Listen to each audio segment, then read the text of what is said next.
first hero makeups we did for the show was a character I call Bicycle Girl. Hey Walking Dead fans, welcome back to the channel. In this video, we're going to go over Bicycle Girl, the iconic walker from season 1. So you can see Bicycle Girl's story, I guess, play out in season 1, episode 1, after Rick wakes up from the coma.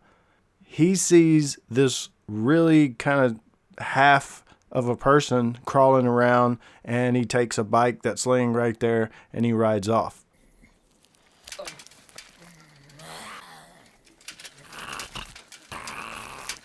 He returns later after he meets Morgan, goes to the sheriff's department, departs with Morgan. He goes by and shoots Bicycle Girl in the head, relieving her of her walker misery. We'll look at the making of real quick. And also, though, if you want to know the real backstory of Bicycle Girl, like who was she?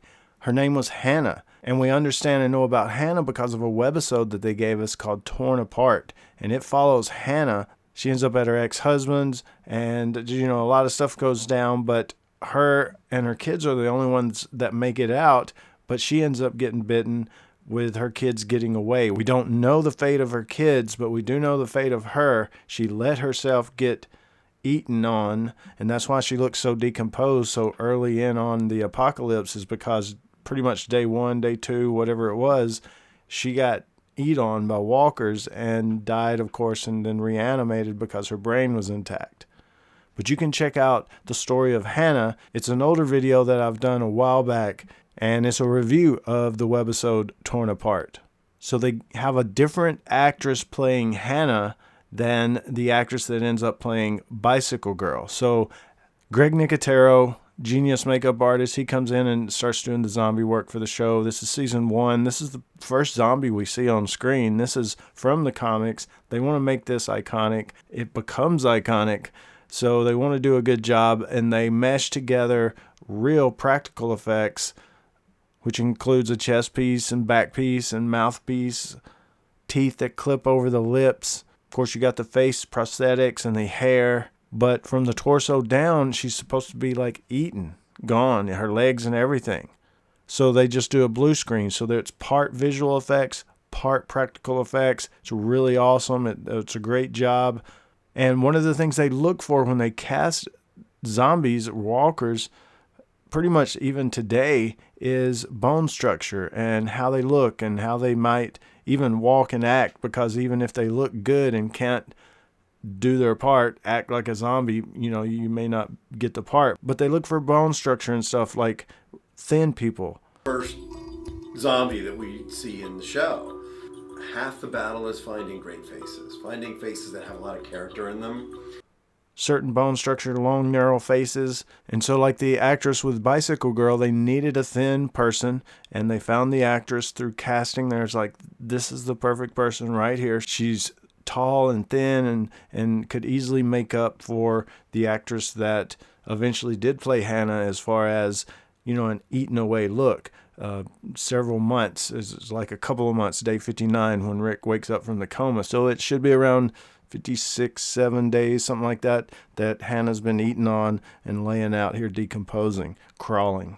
About 3.5 hour process putting on her makeup, but, you know, she had to come in and to have body cast first, from the waist up, teeth, you know, head, everything, torso, to make these prosthetics to put on her, for everything to fit right. You know, the lip stuff to clip on, even though it's clip on type stuff like that, everything's got to match. And, you know, the reason they want thinner people is because they can build on it.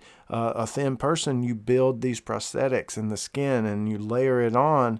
It looks like it was a person that had more flesh on them, you know, a more normal, average, fleshed out person, athletic, you know, body type person. And then you can layer some prosthetics and skin and fake skin and stuff on it and actually see through the skin down into the bone or down into the teeth and things like that, like they did with this character, which is really awesome. And a lot of that goes into casting. Greg Nicotero talks about it a bunch. So as far as the walkers, it's not just zombie school. It's not just the acting part of it. You know, they teach them how to walk. They teach them how to get up out of a chair if that's what they're doing, get up off the ground, crawl, whatever the zombie needs to do, the walker needs to do, that's the kind of schooling they'll get for that particular character. And combining with the visual effects, as with the finale of season 10 that we're waiting on, there's a lot of visual effects that goes in with the practical effects. And it takes a lot of time to do. You always have to keep them guessing. And as they've progressed to season 10 at this point, I'm pretty sure they moved to a lot of visual effects because it just, doesn't take as much time on set to do a lot of the practical effects. They used to love to do it, but then you get into production time and stuff. And I'm thinking by season 10, a lot of the blood, a lot of the shots, a lot of the guts, a lot of the stuff and manipulation of extra digital characters to make the horde of walkers, they duplicate, little crowds and groups of walkers to make them look like hundreds and thousands instead of the 20 they might have actually used to do that. Or it may be total digital visual effects. There's just a lot of work that actually goes into stuff to make it really look good. And as Greg Nicotero says, as soon as they figure out how you've done it, they're going to start watching the show from aha. It's all about keeping the belief suspended in that world, in that apocalyptic world. As soon as you see behind the curtain, as soon as you see, I see behind the curtain, I see what they're doing, I see how they did that. As soon as all that starts happening, the show starts breaking down. And it has before a certain time or two in this season or that season. There's the man behind the curtain. I get it. I see it. But if you like stuff like this, as far as effects, I did a video that shows a bunch of the season 1 effects, visual effects, all kind of laid out, set to music, short video. And I've also done a recent video on Amy's death, which shows some of the practical effects. Greg Nicotero turns into a walker to play the part of the walker that bites into Amy's arm, and all of that is practical effects.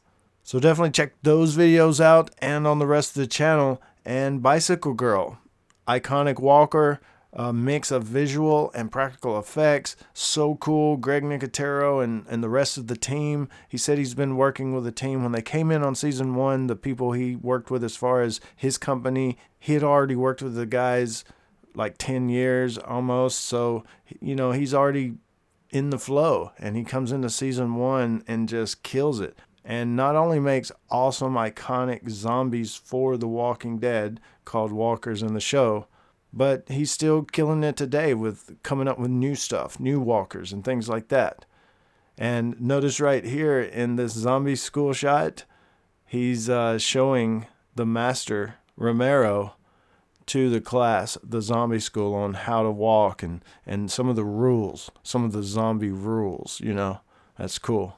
But we can start a discussion down below, and I'll join you there about Bicycle Girl, about Hannah, about Torn Apart, about any of that stuff. If you want to mention it and talk about it, the visual effects, Greg Nicotero. Hey, if you just want to say hi.